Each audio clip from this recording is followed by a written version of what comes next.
just wanna go to the deep end. I just wanna go to the deepest. तो hello and welcome to new video guys. I hope so सब लोग आप लोग अच्छे होंगे। तो अभी आपने जैसा देखा है हम लोग वैसे बिल्कुल सेम करने वाले हैं। हम लोग को ज़्यादा कुछ मेहनत करने की ज़रूरत नहीं है। बस एक चीज़ है कि by the way dark mode को या किसी भी विंडो सेटिंग को डायरेक्ट आप एक्सेस नहीं कर सकते। आपको उसके लिए रजिस्ट्री में जाना पड़ता है। रजिस्ट्री एडिटर के थ्रू आप उसको कंट्रोल कर सकते हो। तो इसलिए मैं आपको सजेस्ट करूँगा कि अगर आपने रजिस्ट्री पे कभी काम नहीं किया है तो जितनी मैं बता रहा हूँ उतनी ही फाइल्स एडिट करना। अगर आप कुछ भी एक्स्ट्रा एडिट कर दोगे तो हो सकता है कि आपका फाइल जो है वो करप्ट हो जाए, क्योंकि रजिस्ट्री में ही सारी सिस्टम की जितनी फाइल्स हैं वो सब रजिस्ट्री में स्टोर रहती हैं। तो आओ चलो मैं आपको बताता हूँ। पहले इसको पहले ओपन विद कोड कर देता हूँ। आपको जिस डायरेक्टरी में बनानी है वो फाइल्स उसको मैं ओपन विद कोड कर देता हूँ। मैंने ऑलरेडी 2 फाइल्स बनाई हुई हैं आपके लिए, तो इसका सोर्स कोड भी आपको मिल जाएगा, आपको टेंशन लेने की ज़रूरत नहीं है। तो यहाँ पे सबसे पहले जो है सिस्टम थीम पे आप देख लो। मैं सिस्टम थीम पहले आपको बता देता हूँ। बेसिकली विनरेग नाम का एक मॉड्यूल है जो कि बाय डिफ़ॉल्ट आता है पाइथन में इंस्टॉल्ड। आपको टेंशन लेने का ज़रूरत नहीं है। हम लोग की जैसे नॉर्मल ये सब फाइल्स की पाथ होती हैं, जैसे यहाँ पे देखो टास्क बार का जो पाथ दिखा रहा है मेरे को सी यूज़र्स करके दिखा रहा है, लेकिन यहाँ पे आप देखो कि मैंने जो की पाथ लिया है वो सॉफ्टवेयर माइक्रोसॉफ्ट लिया है। तो ऑलरेडी क्या है कि हमारा जो फाइल पाथ रहता है रजिस्ट्री में वो थोड़ा सा डिफरेंट रहता है। वो एच की लोकल यूज़र, एच की करंट यूज़र पर डिवाइड रहता है। तो मेरा यहाँ पे एच की करंट यूज़र में मैंने सॉफ्टवेयर को खोला है। तो आपको यही फाइल पाथ लेना है। विंडोज़ में बाय डिफ़ॉल्ट जो है पर्सनलाइज रहता है। विंडोज़ 11 में मेरे को 10 का शायद आइडिया नहीं है, 10th का हो सकता है कि आपका पर्सनलाइज के अलावा कुछ अलग रहे, लेकिन आपका एट दी एंड जो पर्सनलाइज फोल्डर में जो आपका मेन थीम रहने वाला है वो यही रहने वाला है, ऐप यूजेस लाइट थीम। तो अगर आपको मान लो बाई चांस आपको पर्सनलाइज फोल्डर में आपको कुछ एरर्स आ रहे हैं, अगर आपका विंडोज़ 10 है तो आप यहाँ पे देखना कि आपका कोई और फोल्डर हो और उसमें ये फ़ाइल हो। तो अगर ये फ़ाइल आपकी है तो वो जिस भी फोल्डर में होगी वो काम कर जाएगी, कोई टेंशन वाली बात नहीं है। उसके बाद बेसिकली हम लोग एक फंक्शन बनाएंगे चेंज थीम करके। इसमें हम लोग की नेम लेंगे। की नेम हम लोग का यही हो गया ऐप यूजेस लाइट थीम। जैसे हम लोग इसको फाइल्स बोलते हैं वैसे ही उसमें फोल्डर के अंदर वाले चीज़ को की बोलते हैं। तो हम लोग जो है क्या करने वाले हैं, विनरेग की मदद से एक कीवर्ड वैल्यू भी होता है एक। एक्चुअली हम लोग का नॉर्मल फाइल्स में जैसे हम लोग क्या करते हैं कि हम लोग पाइथन फाइल बना सकते हैं, हम लोग टेक्स्ट फाइल बना सकते हैं, PNG फाइल बना सकते हैं। उसमें बेसिकली आप 2 या 3 ही फाइल बना सकते हो। एक है कीवर्ड वैल्यू, ये एक हेक्साडेसिमल वैल्यू रहती है, मतलब सिर्फ 0 और 1। एक रहती है बाइनरी वैल्यू और एक और रहती है आपकी स्ट्रिंग वैल्यू। तो स्ट्रिंग का मतलब ये नहीं होता कि जैसे हम लोग लिखते हैं हम लोग भी तो स्ट्रिंग ही लिख रहे हैं, इसको नहीं कहते हैं। और भी टाइप्स की रहती हैं तो उसी को कहते हैं। तो बेसिकली हम लोग इसको कीवर्ड वैल्यू इसमें वो यूज़ होने वाली है हमारी। तो हम लोग क्या करने वाले हैं, इसका एक फंक्शन है विनरेग का ओपन की नाम से। उसमें हम लोग करंट यूज़र में ओपन करेंगे, की पाथ डालेंगे हम लोग, और 0 मतलब होता है एब्सोल्यूट वैल्यू। यहाँ पे इस 0 का मतलब ये नहीं है जो मैंने कीवर्ड में बोला था, ये एब्सोल्यूट वैल्यू को सेट करता है। और हम लोग फंक्शन डालेंगे की सेट वैल्यू का, और हम लोग उसके बाद ये सब फंक्शन जो बेसिकली सेट करते हैं और हम लोग यहाँ पे कीवर्ड वैल्यू इंसर्ट कर देंगे। और उसके बाद जैसे हम लोग किसी फाइल को ओपन करने के बाद क्लोज़ करते हैं, आपको विनरेग को भी ओपन करने के बाद क्लोज़ करना पड़ेगा। इनकेस अगर कुछ इशू आ जाए तो आपका प्रोग्राम जो है आपको एक्सेप्शन दे देगा, एरर दे देगा, इसलिए आपको टेंशन लेने की ज़रूरत नहीं है।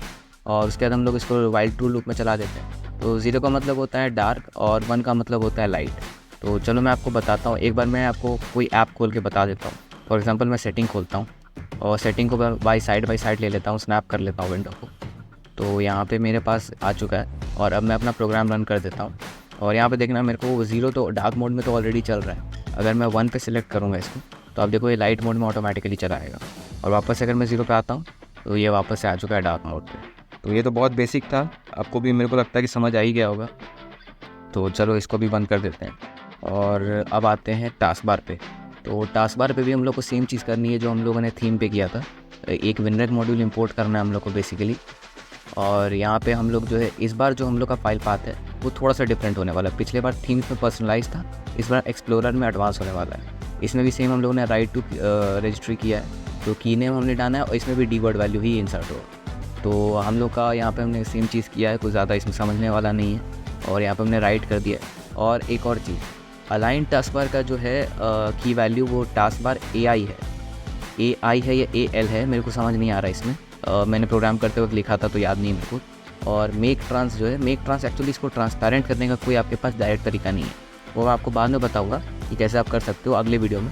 इस वीडियो में बेसिकली मेक ट्रांस जो है आपका ज़्यादा कुछ नहीं करता, यहाँ पे एक आपका टास्क बार में वो क्रिएट कर देता है, एक टेम्परेचर का आइकन क्रिएट कर देता है और ज़्यादा कुछ नहीं।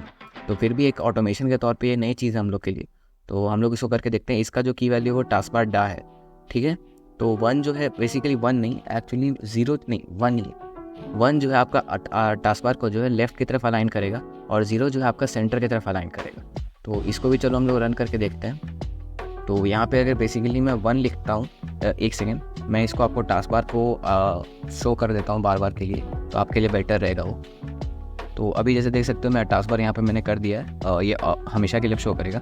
तो अभी जैसे ही मैं 0 पे आपको करना था, तो जैसे ही 0 पे मैं क्लिक करूँगा वैसे ही आप देख सकते हो यहाँ पे मेरा लेफ़्ट में आ चुका है, और वापस से मैं जैसे ही यहाँ पे 1 पे क्लिक करूँगा ये मेरा वापस से सेंटर में आ चुका है। तो आप देख सकते हो कितना ही ईजी है, कितना ही बेसिक सा चीज़ है। अब आपको मैं बेसिकली एक मेक ट्रांस करके भी बताता हूँ कि मेक ट्रांस क्या करता है।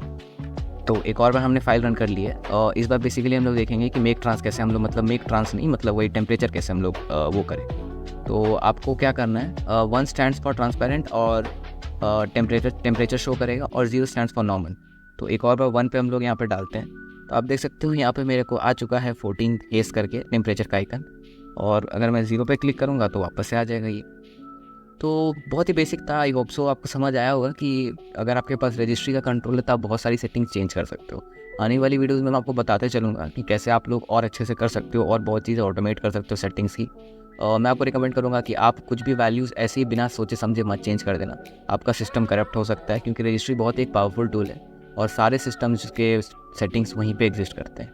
तो इसलिए थोड़ा आराम से, थोड़ा संभल के करना। अगर आपको नॉलेज नहीं है तो टेंशन मत लो, मेरी वीडियोज़ आती रहेंगी जो आपको समझाती रहेंगी कैसे आपको क्या करना है, तो आपको टेंशन लेने की ज़रूरत नहीं है। और सोर्स कोड इस वीडियो का आपको नीचे मिल जाएगा, तो वो एक मोनेटाइज लिंक है। तो अगर आप मोनेटाइज लिंक पे क्लिक करते हो तो हमें थोड़ी सी हेल्प मिलती है। तो आपकी हेल्प की हमें बहुत ज़रूरत है, ताकि हम लोग ऐसी क्वालिटी कंटेंट हमेशा लाते रह सकें। तो आप भी सपोर्ट करो, और बाकी मिलते हैं अगले वीडियो में। और भी बहुत आगे वाली वीडियो में बहुत मज़ा आने वाला है। मेरे पास बहुत कुछ नए आइडियाज़ आए हुए हैं, तो वो मैं इम्प्लीमेंट करते जाऊँगा। तो आप भी ट्यून्ड रहो, और तब तक मिलता हूँ अगले वीडियो में। चलो ठीक है, बाय बाय गाइस।